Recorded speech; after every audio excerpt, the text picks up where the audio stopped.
नमस्कार दोस्तों, nuclei classes में आपका एक बार फिर से स्वागत हुआ, अभिनंदन है। दोस्तों, हमारी क्लासेस चल रही थी राजस्थान के ज्योग्राफी की, और राजस्थान की ज्योग्राफी में आंतरिक अपवाह तंत्र को पढ़ लिया था। इसके बाद में हम अरब सागरीय अपवाह तंत्र में लूनी नदी को पढ़ रहे थे। लूनी नदी में भी हमने लूनी की दो या तीन सहायक नदियों को हमने पढ़ लिया है। आज हम उसी की कड़ी को आगे बढ़ाते हुए लूनी की एक और सहायक नदी, जो कौन सी नदी है, जोजड़ी नदी। जोजड़ी नदी के बारे में पढ़ेंगे। इसका उद्गम कहां से होता है? तो उद्गम जोजड़ी नदी का उद्गम गोरिया गांव पाली से होता है। उद्गम आपसे पूछ लिया जाए, उद्गम जोजड़ी नदी का उद्गम गोरिया गांव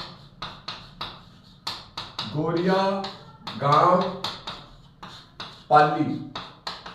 पाली से किसका उद्गम होता है? जोजड़ी नदी का क्या होता है? उद्गम होता है। और ये जाकर कहां पे मिलती है? लूनी में, गुड्डामलानी क्षेत्र में। लूनी नदी में गुड्डामलानी क्षेत्र पर मिलती है। गुड्डामलानी क्षेत्र बालोतरा बाड़मेर के पास ये गुड्डामलानी क्षेत्र पड़ता है। गुड्डामलानी क्षेत्र बालोतरा में मिलती है। तो ये मिलती कहाँ है? लूनी नदी के गुड्डामलानी क्षेत्र पे जाकर ये कहाँ मिल जाती है? लूनी नदी में मिल जाती है। कौन सी? जोजड़ी नदी। जोजड़ी नदी पर एक बांध है दोस्तों। कौन सा बांध है? सुमेरपुर बांध। देखो तो इस नदी पर सुमेरपुर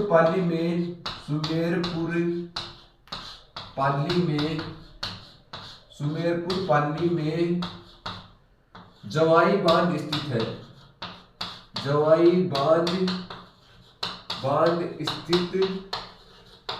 बांध स्थित है। तो दोस्तों, इस नदी पर सुमेरपुर पाली में कौन सा बांध स्थित है? जवाई बांध स्थित है। जवाई बांध को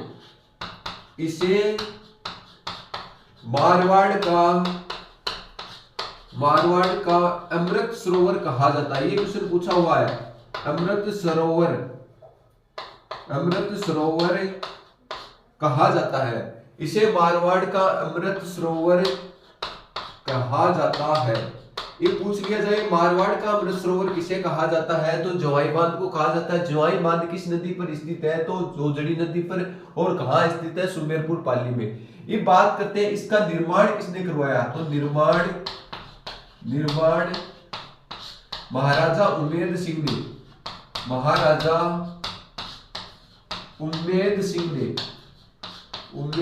ने इसका निर्माण करवाया। कम से कम तक करवाया महाराजा उम्मेद सिंह ने? 1946 से 1956 तक इसका निर्माण करवाया। इस जवाई बांध का क्या करवाया? निर्माण करवाया। इसको जल आपूर्ति कहां से की जाती है? सही परियोजना से इसे क्या की जाती है? जल आपूर्ति की जाती है। तो सही परियोजना से क्या की जाती है? जवाई बांध को जल आपूर्ति की जाती है। लिखो दोस्तों, जवाई बांध को जल आपूर्ति किस परियोजना के माध्यम से की जाती है? सही परियोजना या सही परियोजना से। ये राजस्थान की ये जो सही परियोजना है, ये राजस्थान की पहली जल सुरंग परियोजना है। इस सही परियोजना के बारे में लिख दो। यह है राजस्थान की पहली जल सुरंग परियोजना है। पहली जल सुरंग परियोजना है।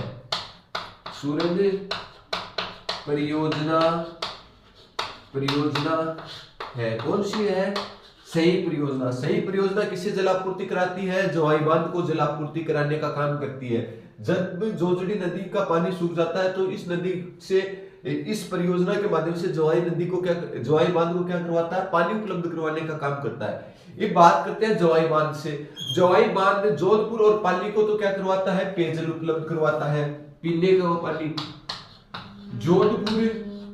जोधपुर प्लस पाली को तो क्या? पेयजल उपलब्ध करवाता है, पेयजल। और आगे बात करते हैं तो इससे तो पेयजल जालोर और पाली को क्या कराता है? सिंचाई परियोजना भी करवाता है। आपसे पूछ लिया जाए, जालोर व जालोर व पाली को क्या उपलब्ध करवाता है? जालोर व पाली को सिंचाई सुविधा भी उपलब्ध कराता है। सिंचाई सुविधा उपलब्ध करवाता है। ठीक है दोस्तों, आगे बात करते हैं इसकी जो जोजड़ी की दो प्रमुख सहायक नदियां हैं। दो जोजड़ी की सहायक नदी, इसकी सहायक नदी कौन सी है? देखो दोस्तों, सहायक नदी इसकी जोजड़ी की, इस जोजड़ी की दो प्रमुख सहायक नदी है। एक तो मेथाई सहायक नदी है और एक कौन सी? खारी सहायक नदी है। एक तो कौन सी? मेथाई और एक खारी। मेथाई और खारी किसकी सहायक नदी है? जोजड़ी की प्रमुख क्या है? सहायक नदी है। और मेथाई नदी का उद्गम शेरगांव सिरोही से होता है। इस मेथाई नदी का उद्गम पूछ लिया जाए आपसे, उद्गम शेरगांव सिरोही से क्या होता है? इसका उद्गम होता है सिरोही से। किस नदी का? मेथाई नदी पर। मेथाई नदी पर सिरोही में रणकपुर जैन मंदिर आपने सुना होगा, राजस्थान में 1444 खंभों के लिए प्रसिद्ध है। भगवान के दर्शन करते हैं तो उस समय एक भी दर्शन क्या नहीं आते हैं, एक भी स्तंभ क्या नहीं आते हैं, सामने नहीं आते हैं। तो जो रणकपुर जैन मंदिर है वो किस नदी पर स्थित है? मेथाई नदी पर स्थित है। और उस नदी का उद्गम कहां से होता है? शेरगढ़ से होता है। रणकपुर जैन मंदिर कहां स्थित है? तो आपसे पूछ लिया जाए तो पाली में रणकपुर जैन मंदिर स्थित है। ठीक है दोस्तों, अब वापस से बात करते हैं जोजड़ी नदी। जोजड़ी नदी हम पढ़ रहे थे, इसका उद्गम कहां से होता है? गोरिया गांव पाली से क्या होता है? इसका उद्गम होता है। ये किसकी सहायक नदी है? लूनी की सहायक नदी है। लूनी में जाकर कहां मिलती है? गुड्डा मलानी क्षेत्र बालोतरा के अंतर्गत पड़ता है, वहीं पे ये जाकर लूनी में मिलती है। ठीक है, इस नदी पर, कौन सी नदी पर? जोजड़ी नदी पर कौन सा बांध स्थित है? सुमेरपुर पाली के अंतर्गत जवाई बांध स्थित है। कौन सा बांध? जवाई बांध। जवाई बांध को क्या कहते हैं? ये क्वेश्चन ग्राम सेवक में आया था। इसे मारवाड़ का अमृत सरोवर कहा जाता है, या पश्चिमी राजस्थान का अमृत सरोवर के नाम से भी किसे जाना जाता है? जवाई बांध को जाना जाता है। ठीक है दोस्तों, ये कौन सी नदी पर स्थित है? जोजड़ी नदी पर। इसका निर्माण किसने करवाया था? जोधपुर के महाराजा उमेद सिंह ने 1946 से 1956 तक क्या करवाया था? इसका निर्माण कराने का काम करवाया था। इसको जल आपूर्ति, यदि इस नदी का पानी सूख जाता है तो इसे किस परियोजना के माध्यम से जल आपूर्ति की जाती है? तो सही परियोजना के माध्यम से क्या की जाती है? जल आपूर्ति की जाती है।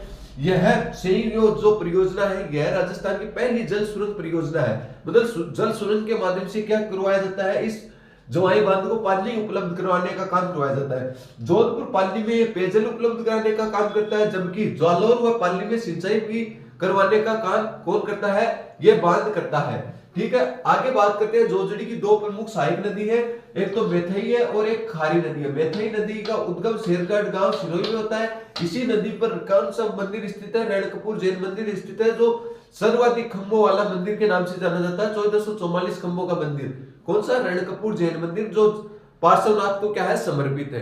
तो दोस्तों एक बार आप इसका स्क्रीनशॉट ले, फिर हम और लूनी के आगे सहायक नदियां पढ़ते हैं। दोस्तों आगे और लूनी की सहायक नदियों के बारे में बात करते हैं। लूनी की और सहायक नदी कौन सी है? लीलड़ी नदी। लीलड़ी नदी का उद्गम कहां से होता है? तो सोजत पाली, जहां की क्या प्रसिद्ध है? मेहंदी प्रसिद्ध है। सोजत पाली से,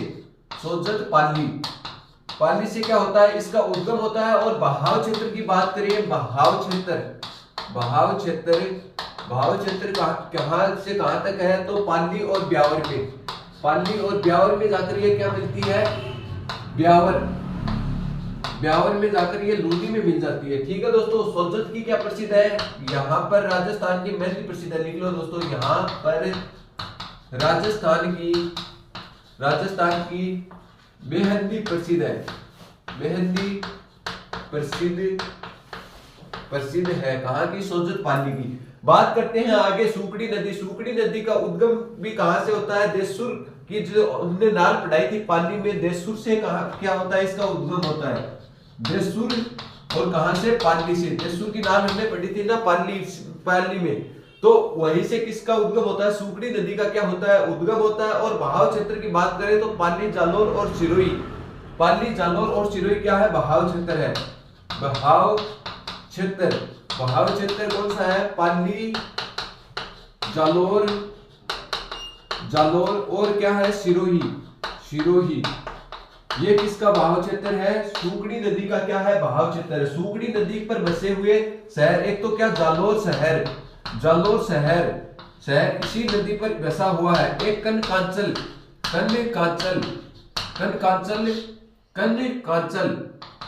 कांचल दुर्ग स्थित है। दुर्ग, एक कौन सा? जालोर शहर कनकांचल दुर्ग किस नदी पर स्थित है? पूछ लिया जाए तो सुगड़ी नदी पर स्थित है। इस पे दो बांध बने हुए हैं, एक तो बांकली बांध और एक सरदार संबंध बांध। ठीक है, ये लिख लो, जालोर और कनकांचल दुर्ग स्थित है। ठीक है दोस्तों, इसी नदी पर लिखो दोस्तों, इसी नदी पर बांकली बांध, जो कहां पर है? जालोर में बांकली बांध व सरदार संबंध बांध स्थित है। सरदार संबंध बांध स्थित है। कौन सी नदी पर? सुगली नदी पर बांध स्थित है। ठीक है दोस्तों, तो कौन कौन से बांध स्थित है इस नदी पर? बांकली बांध व सरदार संबंध बांध किस नदी पर स्थित है? सुगड़ी नदी पर। आगे बात करते हैं मीठड़ी नदी। मीठड़ी नदी का उद्गम कहां से होता है? तो उद्गम पाली से, उद्गम कहां से होता है? तो पाली से क्या होता है? इसका उद्गम होता है और आगे जाकर लूनी में कहां मिल जाती है? बाड़मेर में लूनी में मिल जाती है। बाड़मेर में लूनी में मिल जाती है। लूनी में मिल जाती है। तो आपको इसका क्या याद रखना है? बहाव क्षेत्र याद रखना है। मीठड़ी नदी का उद्गम कहां से होता है? पाली से होता है, जाकर बाड़मेर में कहां मिल जाती है? ये लूनी नदी के अंतर्गत क्या मिल जाती है। ठीक है, आगे बात करते हैं सगाई नदी। सगाई नदी का उद्गम जालोर के जसवंतपुरा की पहाड़ी से इसका उद्गम होता है। देखो दोस्तों, जालोर के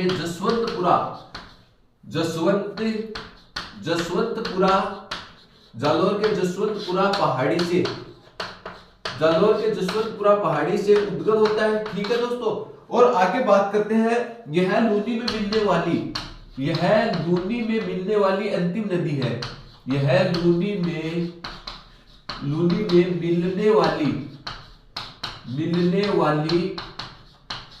अंतिम नदी है। लूनी में मिलने वाली अंतिम नदी पूछ ली जाए तो कौन सी है? अंतिम नदी कौन सी है? लूनी में मिलने वाली अंतिम नदी सागी नदी है। ठीक है दोस्तों, तो ये थे लूनी की प्रमुख सहायक नदी। एक बार फिर से रिवीजन कर लेते हैं। लीलड़ी नदी का उद्गम कहां से होता है? सोजत पाली से होता है। इसका बहाव क्षेत्र पाली और ब्यावर में है। और सोजत की क्या प्रसिद्ध है? राजस्थान की मेहंदी प्रसिद्ध है। ठीक है दोस्तों, आगे बात करते हैं सुगड़ी नदी। सुगड़ी नदी का उद्गम जसपुर पाली से होता है और इसका बहाव क्षेत्र पाली, जालोर और सिरोही को क्या माना जाता है? इसका बहाव क्षेत्र माना जाता है। इस सुगड़ी नदी पर ही जालोर शहर स्थित है, कनकांचल दुर्ग स्थित है। ठीक है दोस्तों, आगे बात करते हैं, इस नदी पर बांकली बांध व सरदार संबंध बांध स्थित है। कौन सी नदी पर? सुगड़ी नदी पर। बात करते हैं मीठड़ी नदी। मीठड़ी नदी का उद्गम पाली से होता है और ये बाड़मेर में जाकर लूनी में क्या हो जाती है? विलीन हो जाती है। आगे बात करते हैं सगाई व सागी नदी। सागी नदी का उद्गम जालोर के जसवंतपुरा पहाड़ी से होता है और ये आगे जाकर लूनी में मिल जाती है। लूनी में मिलने वाली अंतिम नदी पूछे, लूनी की अंतिम सहायक नदी। क्वेश्चन ऐसे भी आ सकता है, लूनी की अंतिम सहायक नदी कौन सी है? तो सागी व सागी नदी। सगाई या सागी नदी क्या है? लूनी की अंतिम सहायक नदी है। ठीक है दोस्तों, तो ये था आपके लूनी की प्रमुख सहायक नदियों के बारे में वर्णन। एक बार आप इसका स्क्रीनशॉट ले, फिर हम एक अलग से नदी और पढ़ते हैं जो अरब सागर के अफवाह तंत्र की नदी है। दोस्तों एक बार आप इसका स्क्रीनशॉट ले। दोस्तों आगे हम एक नई नदी की बात करते हैं, पश्चिमी बनास नदी। बनास नदी तो कहां पर है? बंगाल की खाड़ी में। ये है पश्चिमी बनास नदी। पश्चिमी बनास नदी का उद्गम कहां से होता है? नया सनवारा। नया सनवारा से क्या होता है? इसका उद्गम होता है नया सनवारा गांव सिरोही से। नया सनवारा गांव सिरोही से। कहां से? सिरोही से क्या होता है? इसका उद्गम होता है। तो नया सनवारा गांव सिरोही से किस नदी का उद्गम होता है? पश्चिमी बनास नदी का उद्गम होता है और ये कहां पर जाकर गिरती है? कच्छ की खाड़ी में जाकर गिरती है। और समापन आपसे पूछ लिया जाए, समापन कहां होता है इसका? कच्छ की खाड़ी में जाकर गिरती है। कच्छ की खाड़ी में जाकर गिरती है। और इसकी बात करते हैं बहाव क्षेत्र की। बहाव क्षेत्र राजस्थान में कहां कहां बहती है इसके बारे में बात करते हैं। तो इसका उद्गम कहां से होता है? सिरोही से होता है। सिरोही के बाद में ये पाली में जाती है और पाली के बाद में ये उदयपुर में। तो सिरोही से उद्गम सिरोही, पाली, पाली, और इसके बाद में कहा जाती है उदयपुर। उदयपुर, सिरोही, पाली, उदयपुर। सिरोही, पाली, उदयपुर में क्या है, पश्चिमी बनास नदी का क्या है, उद्गम बहाव क्षेत्र है। ठीक है दोस्तों, इसके बाद में बात करते हैं इसकी सहायक नदी। तो इसकी दो सहायक नदी है, कौन कौन सी है सहायक नदी, एक तो सुकड़ी सहायक नदी, सुकाली, सुकाली नदी क्या है इसकी सहायक नदी है, सुकाली, सुकली या सुकाली, सुकाली, और एक नाल है, कौन सी नाल है, कुकड़ी की नाल, ये क्या है इसकी सहायक नदी है, कुकड़ी की नाल, की नाल किसकी सहायक नदी है दोस्तों, पश्चिम बनास की सहायक नदी है। बनास नदी मत समझ लेना इसे, पश्चिम बनास है, नया सनवारा गांव सिरोही से क्या होता है, इसका उद्गम होता है, और ये कहां पर जाकर गिरती है, कच्छ के रण गुजरात में जाकर गिरती है, अरब सागर की क्या है ये नदी है। ठीक है दोस्तों, सिरोही, पाली, उदयपुर में बहती है, सुकली और कुकड़ी क्या है इसकी सहायक नदी। आगे बात करते हैं एक और दूसरी नदी सांबरमती नदी के बारे में बात करते हैं। सांबरमती नदी का उद्गम कहां से होता है, तो ये उदयपुर से ये नदी क्या होती है, उदयपुर से उसका उद्गम होता है, उदयपुर के कोटड़ा तहसील से, उदयपुर के कोटड़ा एक तहसील है, कोटड़ा तहसील, उदयपुर के कोटड़ा तहसील से पादरला गांव की पहाड़ी से चलकर, कहा पादरला गांव, पादरला गांव की पहाड़ी से क्या होता है इसका उद्गम होता है। और आगे बात करें ये कहां पर जाकर गिरती है, तो कच्छ के रण में जाकर गिरती है, कच्छ के रण में जाकर गिरती है, में जाकर गिरती है। कौन सी नदी, सांबरमती नदी गिरती है। ये इसकी टोटल लंबाई कितनी है, कुल लंबाई की बात करें, कुल लंबाई 371 किलोमीटर है, कुल लंबाई 371 किलोमीटर है। और राजस्थान में इसकी लंबाई की बात करें, राजस्थान में लंबाई कितनी है इसकी, 44 किलोमीटर है। कितनी है दोस्तों, इस नदी की लंबाई 44 किलोमीटर है। और पूरी कुल लंबाई की बात करें तो कितने किलोमीटर है, ये 371 किलोमीटर की बात करते हैं। ऐसी नदी जिसका उद्गम राजस्थान से होता है और ज्यादातर बहाव क्षेत्र कहां है, तो गुजरात में है। तो इस नदी का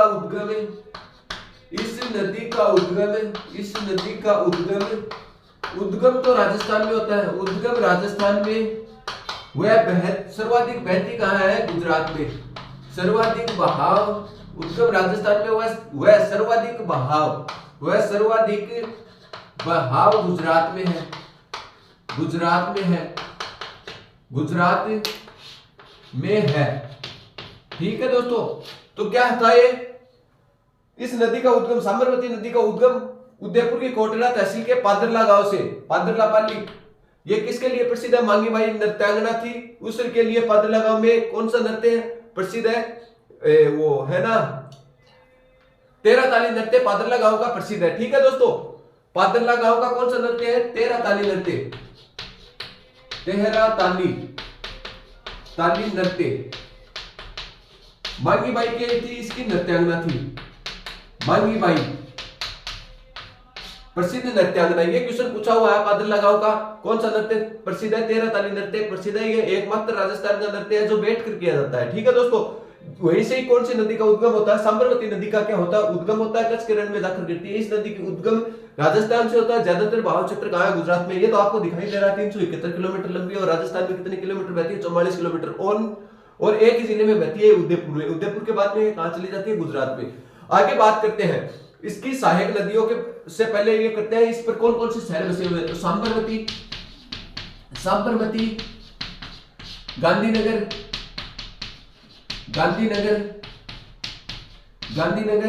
और सांबरमती और गांधीनगर और अहमदाबाद इसी नदी के किनारे पर बसे हुए हैं।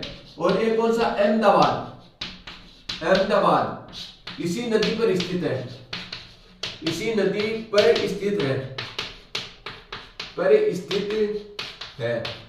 ठीक है दोस्तों, ये था इसका नदी के बारे में।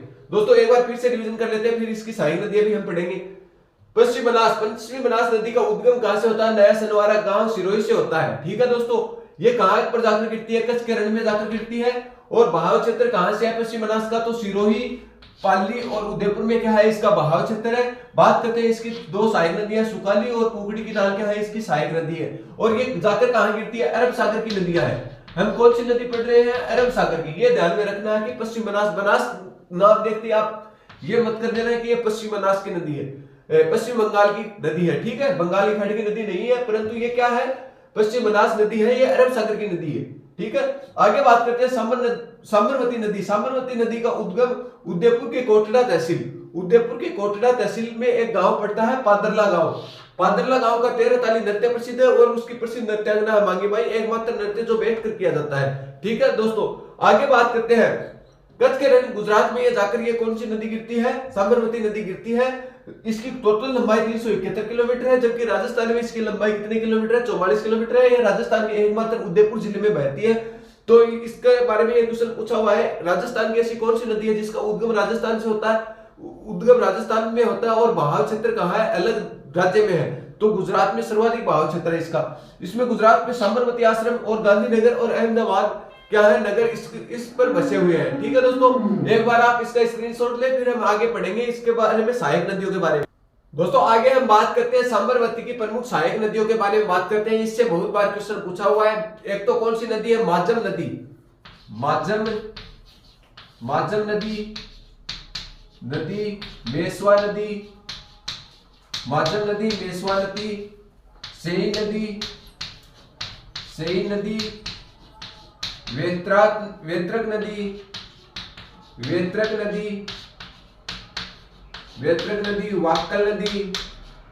वाक्कल नदी और एक ये मोस्ट है हतमती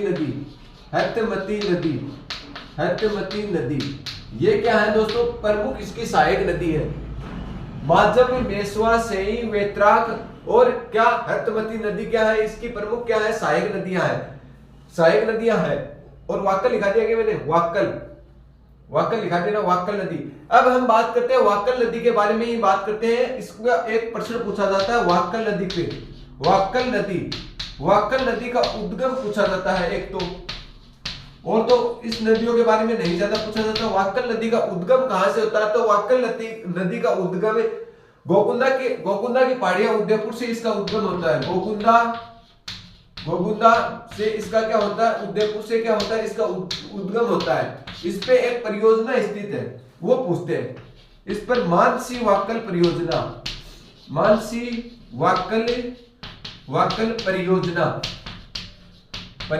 स्थित है। मानसी वाक्कल परियोजना ये कहां पर है, उदयपुर में है। यह राजस्थान की पहली जल सुरंग परियोजना है। क्या है, यह राजस्थान की पहली जल सुरंग परियोजना है। जल सुरंग परियोजना है। ये बहुत बार क्वेश्चन आया हुआ है, सेकंड ग्रेड में आया था कि राजस्थान की पहली जल सुरंग परियोजना कौन सी है, तो मानसी वाक्कल परियोजना है। और ये है कहां पर, उदयपुर में स्थित है। एक और लिखाता हूं, देखो दोस्तों, देवास परियोजना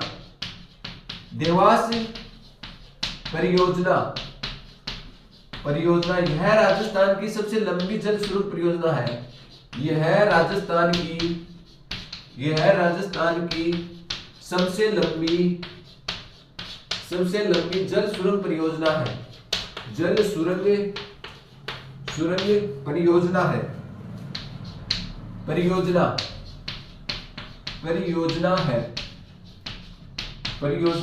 कितने किलोमीटर है दोस्तों, 11.23 किलोमीटर। 11.23 किलोमीटर परियोजना कौन सी है, देवास परियोजना। तो हम बात करते हैं साबरमती की सहायक नदी, माजम, मेसवा, सेई और वाक्कल वेत्राक, हतमती, ये तीनों ही नदियों का एक संगम बनाकर किसमें क्वेश्चन आया था, सेकंड ग्रेड में आया था कि हतमती, वाक्कल और वेत्राक किसकी प्रमुख सहायक नदियां हैं, तो ये साबरमती की क्या है, प्रमुख सहायक नदी है। और इस नदियों का उद्गम, वाक्कल नदी का उद्गम के बारे में बात करते हैं तो गोकुंदा उदयपुर से क्या होता है, इसका उद्गम होता है। इस पर एक जल परियोजना है, मानसी वाक्कल जल परियोजना। यह राजस्थान की पहली जल सुरंग परियोजना है। बात करते हैं राजस्थान की सबसे लंबी जल सुरंग परियोजना, देवास परियोजना। यह भी राजस्थान की क्या है, सबसे लंबी जल सुरंग परियोजना है। और कितने किलोमीटर, 11.23 किलोमीटर है। दोस्तों ये हो गई हमारे हमारी साबरमती की प्रमुख सहायक नदियों के बारे में बात। उम्मीद करता हूं ये आपको अच्छे से समझ में आ गई होंगी। अब हमारे अरब सागर की एक नदी शेष रह गई है, वो है माही नदी, वो हम अगले वीडियो में करेंगे। उम्मीद करता हूं ये आपको अच्छे से समझ में आ रहा होगा। समझ में आ रहा है तो हमारे आपके इस चैनल को ज्यादा से ज्यादा लोगों को शेयर कीजिए और सब्सक्राइब कीजिए, ताकि आने वाले नोटिफिकेशन आप तक भी जल्द से जल्द पहुंच सके। दोस्तों धन्यवाद।